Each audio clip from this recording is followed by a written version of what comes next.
છોટાઉદેપુરના ક્વાંટમાં વજેપુર ગામે બાળકોને જીવના જોખમે નદીમાંથી પસાર થવા મજબૂર થવું પડ્યું છે।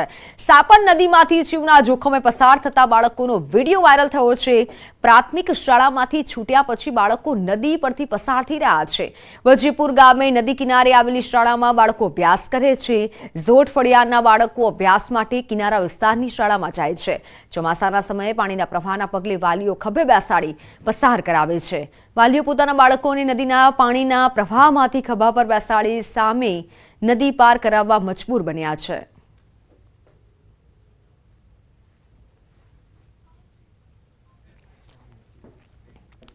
વાત રાજકોટની। રાજકોટમાં લાઠી પ્લોટ વિસ્તારમાં સામાજિક તત્વોનો આતંક દિવસે ને દિવસે વધી રહ્યો છે। દુકાનદાર સાથે મારામારીની ઘટના બની, જે સીસીટીવીમાં કેદ થઈ। આ ઘટના આસપાસના લોકોએ વચ્ચે પડી લારી ધારકને બચાવ્યો હતો। વિસ્તારમાં સામાજિક તત્વો બેફામ બન્યો હોવાનો લારી ધારકનો આક્ષેપ છે। ખાણીપીણીના ધંધાર્થીઓ સાથે મારામારી કરી હતી। મફતમાં પકોડા ખાવા બાબતે દુકાનદારને એક શખ્સે માર માર્યો। લાઠી પ્લોટ વિસ્તારની આ ઘટના, જે સમગ્ર ઘટના સીસીટીવીમાં કેદ થઈ છે, ફૂટેજમાં જોઈ શકાય છે। અસામાજિક તત્વો કેવો રોફ જમાવે છે। મફતમાં પકોડા ખાવાનું કહી અને આ રીતે મારામારી કરી હતી। લાકડી વડે મારામારી કરી હતી, જે સમગ્ર ઘટના ફૂટેજમાં જોઈ શકાય છે। હાલ તો પોલીસે ઘટનાને લઈને તપાસ હાથ ધરી છે, પરંતુ રાજકોટમાં દિવસે ને દિવસે અસામાજિક તત્વોનો આતંક વધી રહ્યો છે।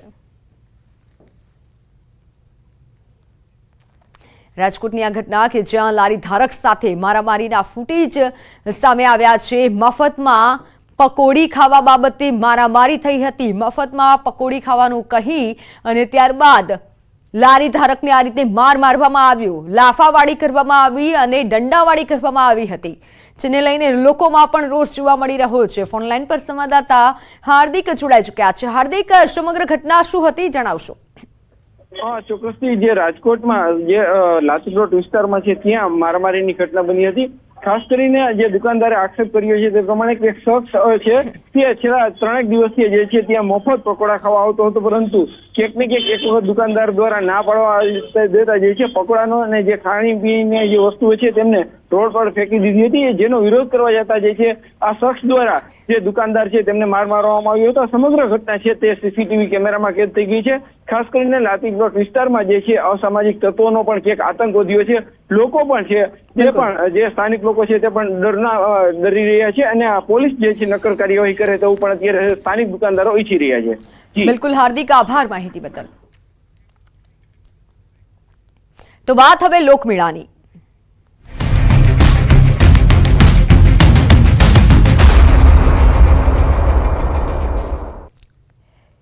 રંગીલા રાજકોટમાં યોજાનાર લોકમેળાને હવે ગણતરીના સમય જ બાકી છે, ત્યારે વહીવટી તંત્ર પણ સતર્ક થયું છે। સૌરાષ્ટ્રના સૌથી મોટા લોકમેળાની 24 ઓગસ્ટથી શરૂઆત થવાની છે, ત્યારે ફાઉન્ડેશનને લઈ હજુ પણ વિવાદ યથાવત જોવા મળી રહ્યો છે। એસઓપી અંતર્ગત યાંત્રિકના રાઇડના ચાલકો દ્વારા ફાઉન્ડેશન ઉપર જ યાંત્રિક રાઇડ લગાવવી ફરજિયાત છે, અને બીજી તરફ સોલ ટેસ્ટ પોઝિટિવ આવતા ફાઉન્ડેશનની જરૂરિયાત ન હોવાનું યાંત્રિક રાઇડના સંચાલકો જણાવી રહ્યા છે।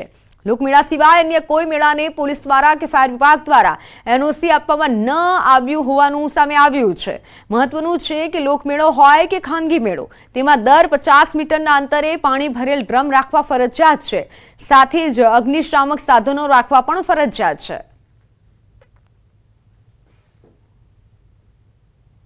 4 ફાયર સ્ટેશન છે અને 4 ફાયર સ્ટેશનમાં ઓફિસર, લીડિંગ ફાયરમેન તથા ડ્રાઈવર ફાયરમેન અને ઓપરેટર સહિત અમે બંદોબસ્ત મૂકવાના છીએ 24 તારીખથી લઈને 28 તારીખ સુધી।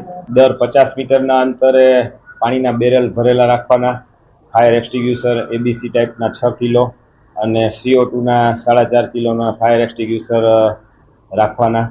એ રીતના જે નિયમો છે લોકમેળાના, અને સાહેબ આપણા જે ગાઈડલાઈન મળેલી છે જે આપણને ફાયર સેફ્ટીના નોર્મ્સ મુજબ, એ મુજબ અમે હવે આગામી દિવસોમાં ચેકિંગની કાર્યવાહી હાથ ધરવાના છીએ। મોરબીમાં મેળાની મંજૂરીને લઈને ચાલતી અટકળોનો હવે અંત આવી ગયો છે. સમગ્ર મોરબીવાસીઓ જેની આતુરતાથી રાહ જોતા હતા તે મેળો મંજૂરી સાથે શરૂ કરી દેવાયો છે. મેળાને મંજૂરી મળવાથી મેળામાંથી રોજગારી મેળવતા લોકોએ સરકારનો આભાર વ્યક્ત કર્યો. સાથે મોરબીવાસીઓમાં ખુશીની લાગણી પ્રસરી. તાજેતરમાં રાજકોટમાં બનેલ દુર્ઘટનાના કારણે આ વર્ષે મેળાને લઈને સરકારે કડક વલણ દાખવ્યું છે.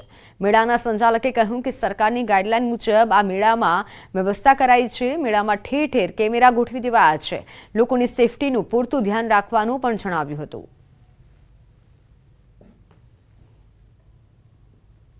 પહેલા એવું હતું કે મોરબીમાં મેળો નહીં થાય, પણ આપણે દર વર્ષે મેળો કરતા હોઈએ તો એવું લાગે છે કે મેળો થયો એ સારું થયું.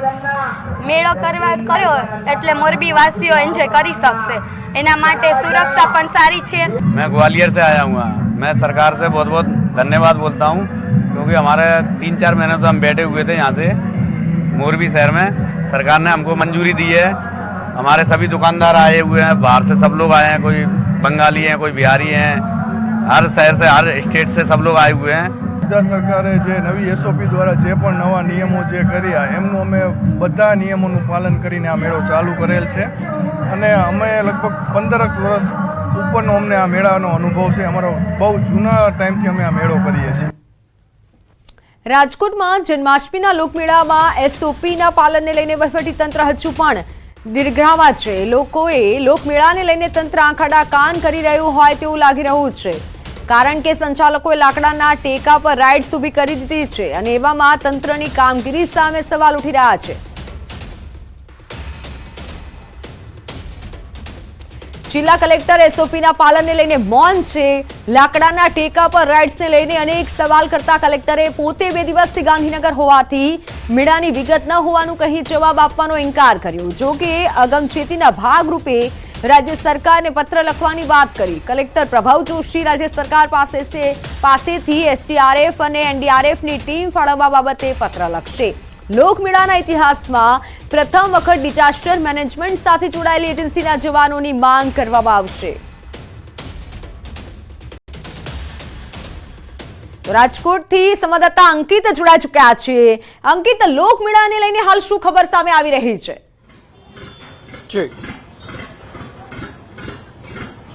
ચોક્કસ ખાસ કરીને વાત કરવામાં આવે તો જે પ્રમાણે ટીઆરપી ગેમ ઝોન અગ્નિકાંડ છે કે જે મે મહિનાની અંદર સામે આવ્યો હતો ને ત્યારબાદ સૌરાષ્ટ્રનો સૌથી મોટો લોકમેળો કે જે રાજકોટના રેસકોર્સ મેદાન ખાતે યોજાતો હોય છે. આપને અત્યારે અમે આ દ્રશ્યો બતાવી રહ્યા છીએ કે કઈ રીતે તડામાર તૈયારીઓ છે તે ચાલી રહી છે. બીજી તરફ આ લોકમેળો જ્યારથી આ લોકમેળો યોજવાની શરૂઆત થઈ ત્યારથી જ ક્યાંક ને ક્યાંક આ લોકમેળો છે તે વિવાદની અંદર જણાઈ રહ્યો છે, કારણ કે તંત્ર દ્વારા કડક એસઓપીના પાલનની છે તે વાત કરવામાં આવી હતી અને તેના જ કારણે વર્ષોથી જે યાંત્રિક રાઇડના સંચાલકો કે જે હરાજીની અંદર ભાગ લેતા હતા તેઓ આ વખતે હરાજીની પ્રક્રિયાથી અળગા રહ્યા હોવાનું છે તે સામે આવ્યું છે. ખાસ કરીને તંત્ર દ્વારા પહેલેથી જ એક એવી માંગણી કરવામાં આવી હતી કે જે ફાઉન્ડેશન છે તે આરસીસીનું કરવામાં આવે, પરંતુ યાંત્રિક રાઇડના સંચાલકોનું કહેવું હતું કે ફાઉન્ડેશન છે આરસીસીનું તે સંભવ નથી અને તેના કારણે ખર્ચો પણ બેસે છે. પરંતુ હવે હું આપને આ દ્રશ્યો બતાવવાનો પ્રયત્ન કરી રહ્યો છું. જોઈ શકાય છે દ્રશ્યોમાં કે કઈ રીતે જે ફાઉન્ડેશન આરસીસીનું બનાવવાનું હતું તેની જગ્યાએ આ લાકડાના જે ટેકાઓ છે તેના દ્વારા આ જે રાઇડ્સ છે તે ઊભી કરી દેવામાં આવી છે. અહીંયા અમે આપને જે દ્રશ્યો બતાવી રહ્યા છીએ બેઝિકલી કે આ 2 જગ્યાએ આરસીસીનું ફાઉન્ડેશન છે તે બનાવવાનું હોય છે, પરંતુ અહીંયા માત્ર ને માત્ર લાકડાના જે ટુકડાઓ છે તે ખાસ કરીને જોવા મળી રહ્યા છે. ત્યારે દર ગુરુવારે રાજકોટ જિલ્લા કલેક્ટર છે કે જે મીડિયાના મિત્રોને મળતા હોય છે, ત્યારે આજે પણ મીડિયાના મિત્રો છે તે કલેક્ટર પાસે ગયા હતા ને કડક એસઓપીનું ખરા અર્થમાં પાલન કરવામાં આવશે કે કેમ, કે પછી જે આ લાકડાના ટેકે ઊભી રહેલી જે યાંત્રિક રાઇડ છે તેને ખુલ્લી મૂકી દેવામાં આવશે. આ મામલે જ્યારે મીડિયા પહોંચ્યું હતું ત્યારે કલેક્ટર પ્રભાવ જોશીએ મીડિયા સાથેની વાતચીતમાં જણાવ્યું હતું કે હું 2 દિવસથી ગાંધીનગર હતો, તેથી મારી પાસે વિગત નથી, હું વિગત જાણીને આપને જણાવીશ. એટલે ક્યાંક ને ક્યાંક હજુ પણ કલેક્ટર તંત્ર છે તે દ્વિધામાં હોય અને કડક એસઓપીનું પાલન કરાવવામાં આવશે કે કેમ તેને લઈને પણ એક સૌથી મોટો સવાલ છે તે ઉભો થઈ રહ્યો છે.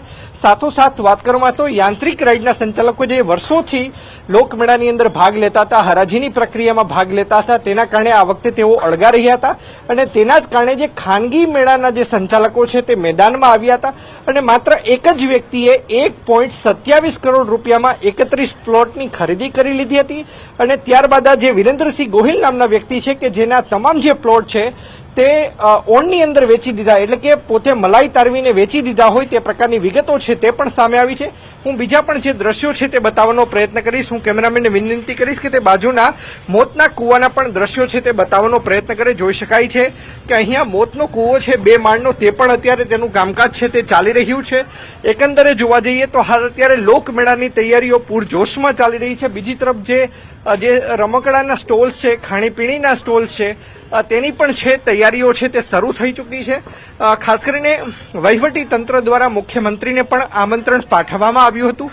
જોકે જે રીતે સત્તાવાર રીતે માહિતી મળી રહી છે તે પ્રમાણે લોકમેળો ખુલ્લો મૂકવા માટે મુખ્યમંત્રી નથી આવી રહ્યા, ત્યારે તેમના સ્થાને પ્રભારી મંત્રી બિલકુલ, અને બિલકુલ, અંકિત, રાજ્યના આભાર કેબિનેટ માહિતી બદલ. મંત્રી અને